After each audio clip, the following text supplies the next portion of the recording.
Hey guys, കഴിഞ്ഞ വീഡിയോയിൽ കാണിച്ച ഡ്രിങ്കറ്റിഷിൻ്റെ പെയിൻറ്റിംഗ് ആണ് ഞാൻ ഇന്ന് കാണിക്കുന്നത്. ഇതിലെനിക്ക് ചെറിയ ചെറിയ ക്രാക്സ് ഒക്കെ വന്നിട്ടുണ്ടായിരുന്നു. അപ്പോൾ ഞാൻ ഈ ബ്രഷ് വെച്ച് ഇങ്ങനെ ആക്കി കൊടുക്കുന്നത് ചിലപ്പോൾ അതിൽ കുറച്ച് പൊടികളൊക്കെ ഉണ്ടാവും മണ്ണിൻ്റെ, അപ്പോൾ അതാണ് അതിൽ നിന്ന് തൂത്ത് കൊടുക്കുന്നത്. പിന്നെ ഞാൻ ഇതിൽ ആദ്യം ഒരു സ്കിൻ കളറാണ് അടിച്ചു കൊടുത്തിട്ടുണ്ടായിരുന്നത്. അപ്പോൾ അത് പെട്ടെന്ന് ഉണങ്ങാൻ വേണ്ടിയിട്ടാണ് ഈ ഫാൻ വെച്ച് ഇങ്ങനെ ആക്കുന്നത്. അതങ്ങനെ ആക്കിയിട്ടില്ല എന്നുണ്ടെങ്കിലും പെട്ടെന്ന് തന്നെ ഉണങ്ങിയിട്ടുണ്ടായിരുന്നു. കാരണം നമ്മുടെ ഈ ഒരു ഡ്രിങ്കറ്റിഷ് നല്ലോണം ഉണങ്ങിയിട്ടുണ്ടായിരുന്നല്ലോ. അപ്പോൾ നമ്മൾ പെയിൻറ്റ് ചെയ്യുമ്പോൾ കുറച്ച് പെട്ടെന്ന് തന്നെ പെയിൻറ്റ് ഉണങ്ങിക്കോളും. ആ ബ്രഷിനെ ഞാൻ ഒന്ന് പോയിൻ്റ് ആക്കി കൊടുത്തിട്ട് ഇതിൽ ഒരു മജന്ത കളറിൽ കുറച്ച് വൈറ്റ് മിക്സ് ചെയ്തിട്ട് ഗ്രിഡ് ലൈൻസ് വരച്ചെടുക്കുന്നുണ്ടായിരുന്നു. പോയിൻറ്റ് ബ്രഷ് ഉണ്ടെങ്കിൽ പോയിൻറ്റ് ബ്രഷ് തന്നെ എടുക്കാം. എൻ്റെ അടുത്ത് പോയിൻറ്റ് ബ്രഷ് എടുക്കാനുള്ള മടി കാരണമാണ് ഞാൻ എടുക്കാത്തത്.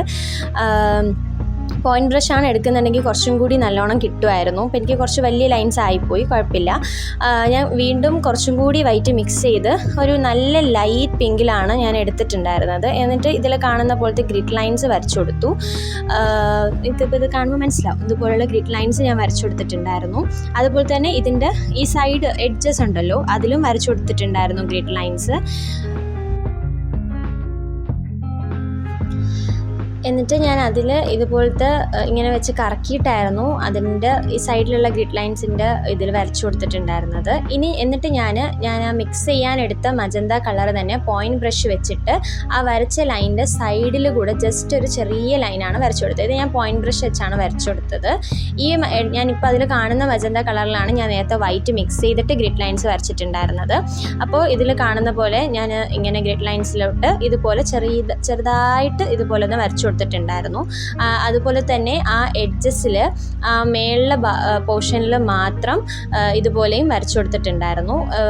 സൈഡിൽ എഡ്ജസിൽ വരച്ചിട്ടുണ്ടായിരുന്നില്ല, ടോപ്പ് പോർഷനിൽ മാത്രമാണ് ഇതുപോലെ വരച്ചു കൊടുത്തിട്ടുണ്ടായിരുന്നത്.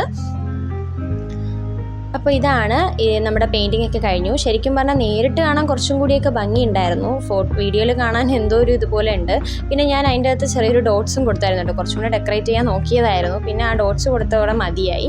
പിന്നെ എൻ്റെ അടുത്ത് ഗ്ലോവ്സ് ഒന്നും ഇല്ലാത്തത് കൊണ്ട് തന്നെ ഞാൻ ഫെവിക്കോളാണ് യൂസ് ചെയ്തത്. അത്യാവശ്യം കുറച്ച് ഫെവിക്കോൾ ഒഴിച്ചിട്ട് ഇതുപോലെ ഒരു ബ്രഷ് യൂസ് ചെയ്ത് എല്ലാ പോർഷൻസിലും ഈവനായിട്ട് ആക്കി കൊടുക്കുക. സൈഡിലും എല്ലായിടത്തും ഇതുപോലെ ഒന്ന് ആക്കി കൊടുക്കുക. എന്നിട്ട് അതൊന്ന് നല്ലോണം ഡ്രൈ ചെയ്യാൻ വെക്കുക. അപ്പോൾ ഇതാണ് ഇതിൻ്റെ ഫൈനൽ ലുക്ക്. ഇഷ്ടപ്പെട്ട ലൈക്ക്, ഷെയർ, സബ്സ്ക്രൈബ് ഒക്കെ ചെയ്ത് സപ്പോർട്ട് ചെയ്യാൻ മറക്കല്ലേ. അപ്പോൾ ഓക്കെ, ബൈ, അടുത്ത വീഡിയോ കാണാം.